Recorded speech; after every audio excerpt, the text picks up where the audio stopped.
अस्सलामुअलैकुम dear student, this is Mohammad Sheb and welcome to my channel Ramibs academy.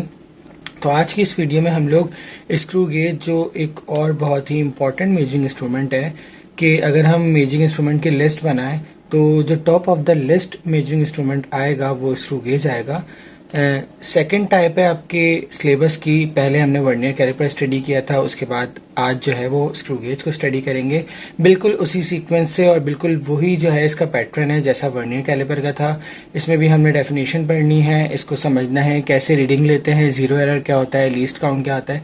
बस एक दो चीजों का फर्क है, बाकी टोटली जो है स्क्रू गेज बिल्कुल एक जैसा होता है जैसे वर्नियर कैलिपर होता है। डिफरेंस इन दोनों के दरमियान ये है कि जो वर्नियर कैलिपर होता है वो 1 सेंटीमीटर का 10th पार्ट, 1 सेंटीमीटर का 10th पार्ट जो है वो मेजर करता है, ठीक है, 1/10, जबकि स्क्रू गेज जो है वो 1/100 पार्ट ऑफ सेंटीमीटर मेजर कर सकता है, ठीक है। इसको विलियम गैस्कॉइन ने इन्वेंट किया था अराउंड 19th सेंचुरी, ठीक है। इसकी डेफिनेशन अगर हम देखें, the screw gauge is an instrument used to measure the dimensions of very small objects up to 0.01 millimetre, ठीक है। जैसा कि मैंने बताया आपको कि बहुत ही फाइनेस्ट इंस्ट्रूमेंट है ये, इससे हम बहुत ज्यादा छोटी डायमेंशंस वाले ऑब्जेक्ट को भी मेजर कर सकते हैं अप टू 0.01 मिलीमीटर, ठीक है। In other words we can say that 1/100 part of a centimetre, ठीक है। इसको स्क्रू गेज क्यों कहा जाता है? अच्छा, इसका एक और नाम होता है जिसको हम माइक्रोमीटर स्क्रू गेज भी कहते हैं, माइक्रोमीटर, ठीक है।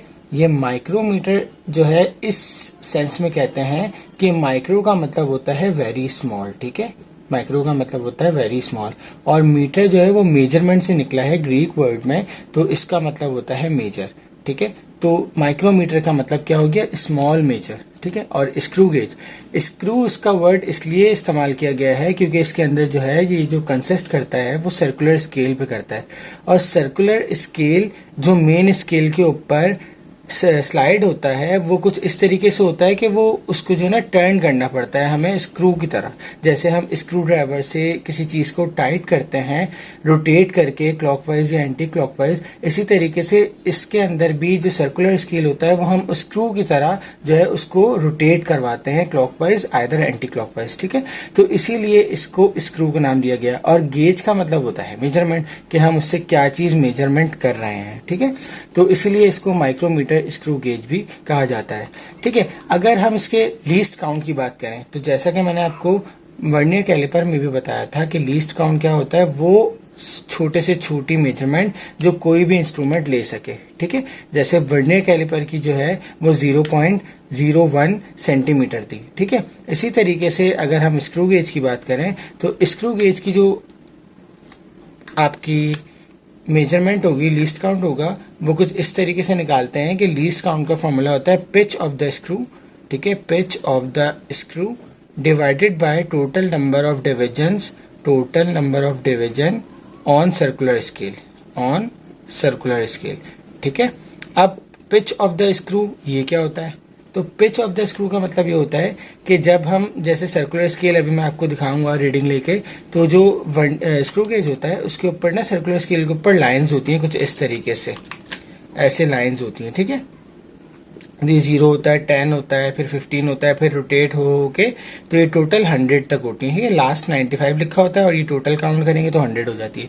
तो इस 100 का मतलब ये नहीं है कि ये 100 मिलीमीटर है, इसका मतलब है कि ये 0.00 लिखा हुआ है, ठीक है, 0.00। अगर 0.10 की बात करूं तो ये 0.1 लिखा हुआ है, सॉरी 0.01, 0.15, ठीक है। इस तरीके से ये सो ऑन चलता चला जाता है, ऑलराइट, 0.015।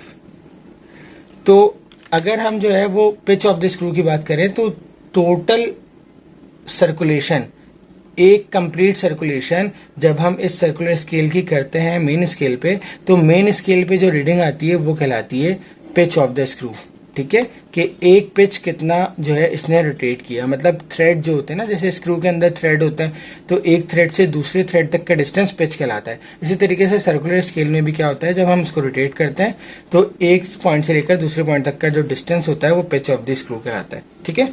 और वो पिच ऑफ द स्क्रू जो है वो कैलकुलेटेड है और वो होता है 1 मिलीमीटर, ठीक है, कितना होता है 1 मिलीमीटर।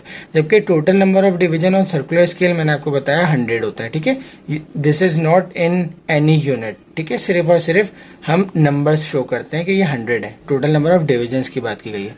तो जब हम 1 को 100 से डिवाइड करते हैं तो हमारे पास आंसर आता है 0.01 मिलीमीटर, ठीक है। This is the least count of screw gauge, ठीक है। आइए अब हम बात करते हैं कि स्क्रू गेज की कंस्ट्रक्शन कैसी होती है और हम इसमें रीडिंग कैसे लेते हैं। अच्छा स्टूडेंट, तो कुछ इस तरीके से हमारे पास स्क्रू गेज होता है। देख लें आप लोग इसकी शक्ल, ठीक है। सबसे पहले मैं इसकी कंस्ट्रक्शन की बात करूंगा, उसके बाद हम देखेंगे कि इसमें रीडिंग कैसे ली जाती है, ठीक है। अच्छा, ये जो यू शेप्ड आपको बॉडी दिख रही है इसको हम कहते हैं फ्रेम, ठीक है। जबकि यहाँ पर एक छोटा सा ऑब्जेक्ट आपको नजर आ रहा है, ये जो लगा हुआ है, ठीक है, ये वाला, ठीक है, इसको हम कहते हैं एनवल, ठीक है। जबकि जो दूसरी वाली रॉड है इस तरफ, इसको कहते हैं स्पाइंडल, ठीक है। और इसके अंदर ही ऑब्जेक्ट को हम होल्ड करते हैं। जैसे इसको ओपन करेंगे तो यहाँ पर ऑब्जेक्ट को होल्ड किया जाता है, ठीक है।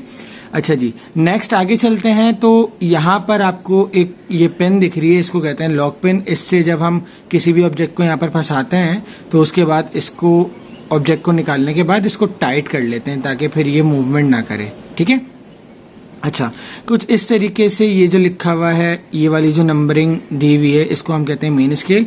और ये टोटल 25 होती हैं। कितनी होती है? 25 मिलीमीटर कहलाता है ये, ठीक है। कितना कहलाता है? 25। अभी हम खोल के दिखा देते हैं आपको, ठीक है। अच्छा, कुछ स्केल्स, कुछ स्क्रू गेज ऐसे होते हैं जिसमें नंबरिंग वगैरह जो है ना मुख्तलिफ होती है। तो हमें बस ये मालूम रखना है, ये हमें पता होना चाहिए कि भाई इसमें ये 25 मिलीमीटर तक होता है, ठीक है। अब ये 10 है तो 10 को 25 से आप क्या कर देंगे? डिवाइड कर देंगे। तो जितने डिजिट का एक आएगा वो उस हिसाब से आप जो है वो लगा लेंगे कितने डिजिट का होगा। अब ये 25 मैंने बताया ना, तो 25 को अगर 10 से मैं डिवाइड करूं तो तकरीबन 2.25 आई थिंक, अभी मैं कैलकुलेट करके बताता हूं। तो उतने डिजिट की हमारे पास एक लाइन बनेगी, ठीक है। अच्छा, उसके बाद आप ये देखें तो ये हमारे पास कहलाता है सर्कुलर स्केल, जिसको मैं फिलहाल अभी रोटेट कर रहा हूँ। ये टोटल अभी जैसा हमने पढ़ा कि इसके अंदर टोटल 100 मार्किंग होती है, ठीक है, 100 लाइंस होती है, ठीक है। यहाँ 0 से स्टार्ट करते हैं, 5, 10, 15, 20 ये लिखा हुआ है ना। ये टोटल जो है वो एक सर्कुलेशन पे पूरी 100 होती है, ठीक है। मुख्तलिफ किस्म की, मैंने जैसे आपको बताया, स्क्रू गेज होते हैं, अलग अलग किस्म की जो है उनकी मार्किंग हुई भी होती है। और ये जो कहलाता है, ये कहलाता है आपका थिम्बल, ठीक है। इस पूरे को थिम्बल कहते हैं। जबकि ये जो स्केल है ये सर्कुलर स्केल कहलाता है। और ये वाला जो पार्ट आपको दिख रहा है ये कहलाता है रेचेट, ठीक है। अच्छा, एक चीज मैंने आपको बताई थी, पिच। तो पिच आपको समझा दूं, जैसे ये 0 है ना, अभी यहाँ पर है, तो ये 0 जब ये रोटेट होके वापसी आएगा तो इसको हम कहते हैं कि ये पिच है।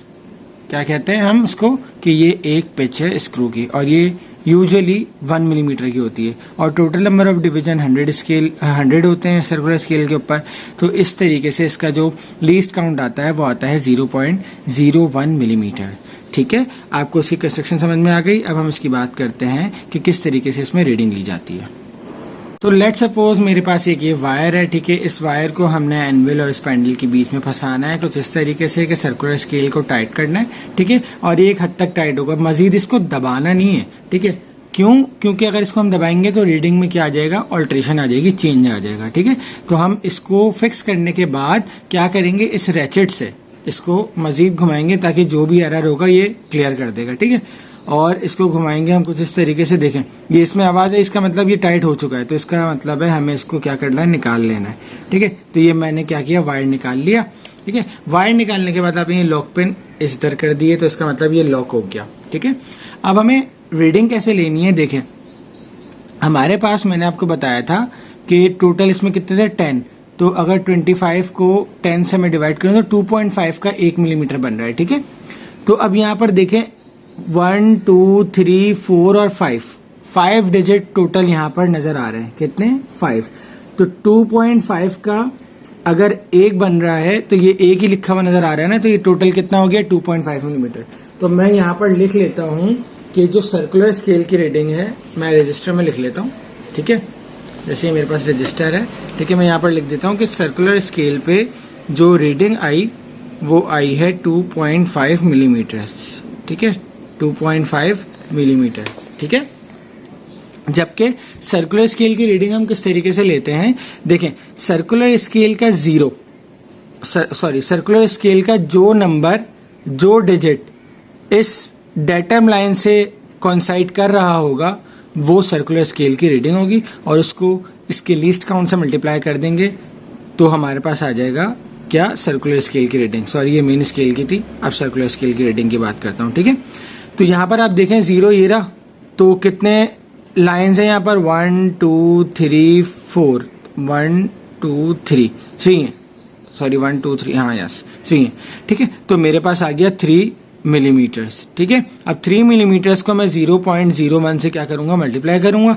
इस तरीके से रीडिंग लेते हैं। ठीक है, और लेने के बाद इसको मैंने मल्टीप्लाई किया, जो आंसर आएगा मेरे पास उसको मैं इस वाली रीडिंग के साथ, मेन स्केल की रीडिंग के साथ क्या कर लूंगा, सम कर लूंगा। ठीक है, तो जब मैं सम करूंगा तो मेरे पास एक्चुअल रीडिंग या ट्रू रीडिंग आ जाएगी किसकी, स्क्रू गेज की, स्क्रू गेज के जरिए उस वायर की जो हमने कैलकुलेट की। ठीक है, तो इस तरीके से जो है वो हम कैलकुलेशन करते हैं, रीडिंग लेते हैं स्क्रू गेज के अंदर।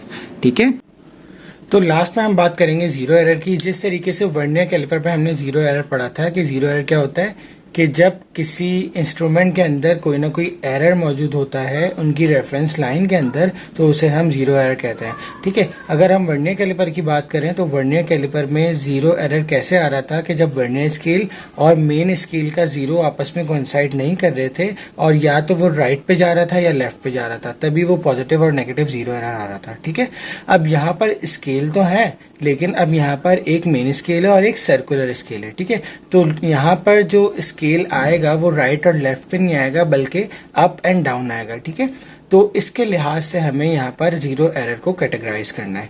ठीक है, तो अगर सर्कुलर स्केल का जीरो स्क्रू टाइट करने पर, सर्कुलर स्केल को टाइट करने पर, रैचेट को घुमाने से टाइट करने पर सर्कुलर स्केल का जीरो मेन स्केल के जीरो के साथ अगर कोइंसाइड करता है तो the instrument has no zero error.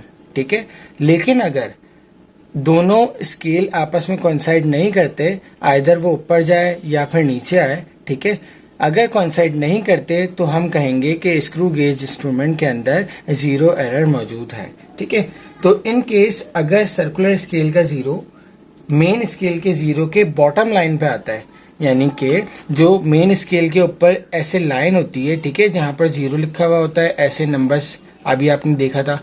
ठीक है, तो ये वाली जो लाइन है ये कहलाती है डेटम लाइन। ठीक है, अगर सर्कुलर स्केल का जीरो क्लोज करने पर यहाँ पर डेटम लाइन के साथ जीरो इसका कोइंसाइड करता है, ठीक है, तो इसका मतलब तो जीरो एरर नहीं है। लेकिन अगर वो बॉटम की तरफ आता है, मिसाल के तौर पे अगर सर्कुलर स्केल ऐसे चल रहा होगा ना, तो अगर जीरो यहाँ पर आ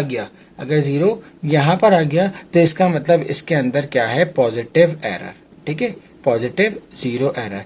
और आपको याद होगा कि हमने वर्नियर कैलिपर में पॉजिटिव जीरो एरर की करेक्शन कैसे की थी कि जो ट्रू रीडिंग थी या जो एक्चुअल रीडिंग थी उसमें से हमने इस पॉजिटिव जीरो एरर को क्या किया था, माइनस किया था, इस पॉजिटिव जीरो एरर को माइनस किया था। ठीक है, यानी कि फॉर एग्जांपल अगर ये दो इस जीरो के दरमियान और इस जीरो के दरमियान टोटल 3 लाइन है, तो इसका मतलब है 0.03 है। ठीक है, तो हम यहाँ पर माइनस 0.03 कर देंगे, डिडक्ट कर देंगे। ठीक है, सॉरी 0.3 डिडक्ट कर देंगे।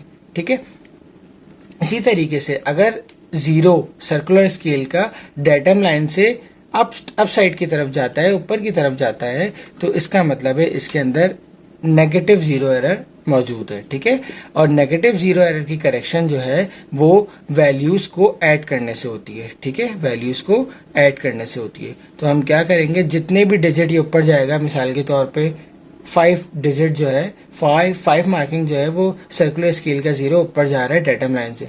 ठीक है, तो इसका मतलब है ये 0.5 इसमें क्या हो जाएगा, ऐड हो जाएगा, 0.5 ऐड हो जाएगा। मैंने पहले भी बताया था कि ये जो पॉजिटिव और ये नेगेटिव है, ये मैथमेटिकल ऑपरेशन के तौर पे इस्तेमाल नहीं हो रहा, बल्कि सिर्फ ये इंडिकेट कर रहा है कि जीरो एरर जो है वो किस टाइप का है। ठीक है, तो इस तरीके से हम रीडिंग के अंदर करेक्शन करके एक्चुअल वैल्यू निकाल लेंगे। इसी के साथ ये लेक्चर हमारा खत्म होता है। इंशाल्लाह नेक्स्ट वीडियो में मुलाकात होगी। अल्लाह हाफिज।